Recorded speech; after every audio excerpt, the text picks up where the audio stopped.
Hi everyone, welcome to LN media YouTube channel. நம்ம இன்றைக்கி என்ன அப்டேட் பார்க்க போகிறோம்னா, நேற்று வந்து சட்டசபையில் மாண்புமிகு தமிழக முதலமைச்சர் வந்து நேற்று பேசியிருந்தார். என்னுடைய டேபிளில் 3 ஃபைல்ஸ் இருக்குது, அது கரப்ஷன் ஃபைலு. நான் ஓப்பன் பண்ண வேண்டாம்னு நினைக்கிறேன், நீங்கள் ஓப்பன் பண்ண வச்சிடாதீங்க அப்படிங்கிற மாதிரி சொல்லியிருந்தாரு.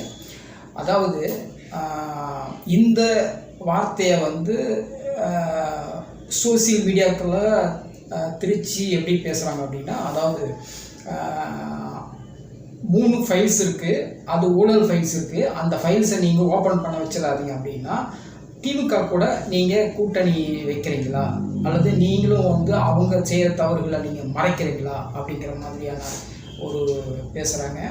இன்னொரு விதமாக எப்படின்னா, இவர் வந்து அரசியல் ஸ்ட்ராட்டஜி எடுக்கிறாரு. அதாவது வந்து இவரும் அரசியல்வாதி ஆகிட்டார், அரசியல்வாதியான தருணம் அப்படிங்கிற மாதிரி பேசுகிறாங்க.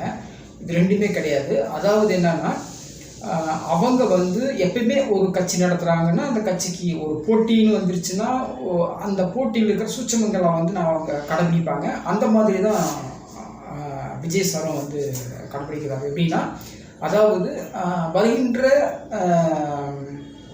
வருகின்ற இந்த இடைத்தேர்தலில் ரிலீஸ் பண்ணுவாங்க, அந்த ஃபைல்ஸை ஓப்பன் பண்ணி அதை பூஸ்ட் பண்ணி பிரச்சாரம் மேற்கொள்வாங்க. அப்படி இல்லைங்கிற பட்சத்தில் அடுத்ததாக வருகின்ற சட்டமன்ற தேர்தலில் இந்த மாதிரி விஷயங்களை ஓப்பன் பண்ணி பெருசாக பூஸ்ட் பண்ணி அதை மட்டும் பேசி ஓட்டு வாங்கிறதுக்கான விஷயங்கள் செய்வாங்க. அப்படிங்கிறது தான் உண்மையான ரீசன். அதான் எப்போ ஓப்பன் பண்ணுமோ அப்போ நாங்கள் கண்டிப்பாக ஓப்பன் பண்ணுவோம் அப்படிங்கிறதுக்கான அந்த வார்த்தைக்கான அர்த்தம்.